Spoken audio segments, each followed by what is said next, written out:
नमस्कार, आप देखना रहे हो केबीपी न्यूज़ राजस्थान। मैं खड़ा हाँ जो हनुमानगढ़ जिला को है जो एरियो है भी मैं खड़ा हाँ। ई एरिया में लगातार 40 साल सेम की समस्या रही और लाखों करोड़ों रुपया खर्च करने के बावजूद भी इनमें सेम की समस्या जस की तस 40 साल रही।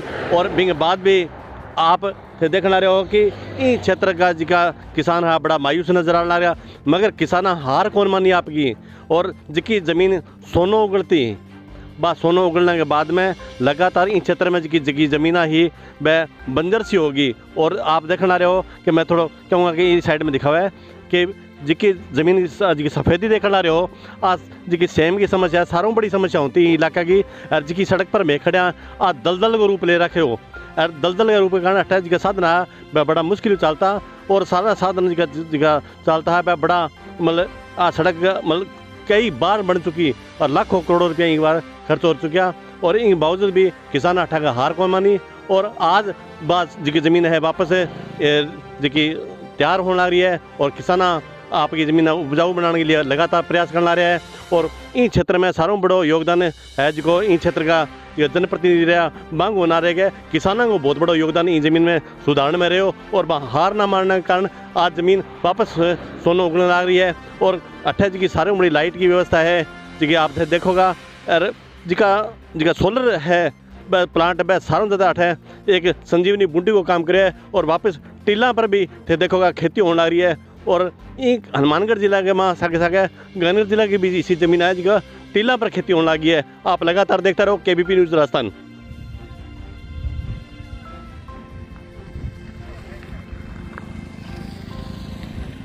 आप ये देख रहे हैं कि ये सारा का सारा सेम प्रभावित क्षेत्र है। हजारों बीघा ज़मीन जिसमें आप सफ़ेद सफ़ेद देख रहे हैं ये सेम ग्रस्त क्षेत्र है। और इस क्षेत्र में कभी चने की फसल इतनी लहराती थी जिसका क्षेत्र में कोई मुकाबला नहीं था। और दूसरी तरफ आप देख रहे हैं रेतीले टीले हैं, मगर यहाँ के जागरूक किसानों ने कभी हार नहीं मानी और एक आस जीवन में बंधाई रखी और फिर से किसानी करते हुए इस क्षेत्र में अपने प्रयास करते रहे। लगातार प्रयास उनके रंग लाए और 40 वर्षों की जो समस्या है सेम की वह इस क्षेत्र में वो अब कम होने लगी है और किसान फिर से खुशहाल नज़र आ रहा है। इस क्षेत्र की जो सड़कें हैं अभी भी आप देख रहे हैं किस प्रकार की हालत में हैं। और किसानों ने लगातार अपने प्रयास किए और उस प्रयास का नतीजा आप देख रहे हैं। एक तरफ तो सफ़ेदी है ज़मीनों में जिससे सेम का वो जो पानी था वो अब धीरे धीरे समाप्त होता जा रहा है।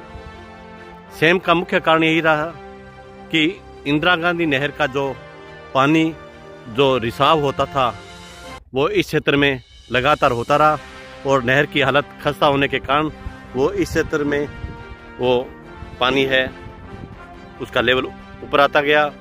जब भी बारिशें आती थी गंगा नदी में वो पानी उफान लेने के बाद में इस क्षेत्र के डैमों में भर जाता और भरने के बाद में वह पानी अपना दबाव लगातार बनाता और इस क्षेत्र के जो खेत हैं उनमें वो पानी का जो लेवल है वो हमेशा लगातार ऊपर आता गया।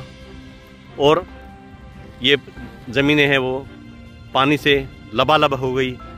लबालब होने के बाद में ये जो क्षेत्र है जहाँ इस क्षेत्र में लगातार कृषि के कार्य होते रहे और वह कृषि के कार्य बाद में धीरे धीरे समाप्त हो गए। मगर अब जब नहर का जीर्णोद्धार हुआ इस क्षेत्र की जितनी भी सरकारें आई राजस्थान में उन्होंने जो कार्य किए, मगर जब खेतों की बात आई किसानी की बात आई तो किसानों ने अपनी बात हमेशा आंदोलन करके ही मनवाई। चाहे वह आज दिल्ली का किसान आंदोलन हो, चाहे सेमगर क्षेत्रों का किसान आंदोलन हो, चाहे टिब्बा क्षेत्र के किसान आंदोलन हो, लगातार इस क्षेत्र के किसान हमेशा अपनी लड़ाई, हक की लड़ाई लगातार लड़ते आए हैं और आज भी लड़ रहे हैं। ये समस्या आम समस्या ना होकर एक जन जागृति का रूप लेती है, तभी लोग जागरूक होते हैं। और लगातार आप देख रहे हैं कि क्षेत्र का विकास तभी होता है जब अपनी मांगों के प्रति लोग सचेत होते हैं और वह अपनी मांग अपनी सदन तक पहुंचाने में सामर्थ्य रखते हैं। आप देख रहे हैं एक तरफ टीले हैं, दूसरी तरफ पेड़ सूखे हमें दिखाई दे रहे हैं। ये सिर्फ सेम की बदौलत है, मगर आज इस क्षेत्र के जो किसान हैं उन्होंने अपनी ज़मीनों को उपजाऊ करने के लिए लगातार प्रयास किए हैं। आप देखते रहिए, ऐसी ही हमारी एक दिलचस्प रिपोर्ट केबीपी न्यूज़ राजस्थान पर।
है।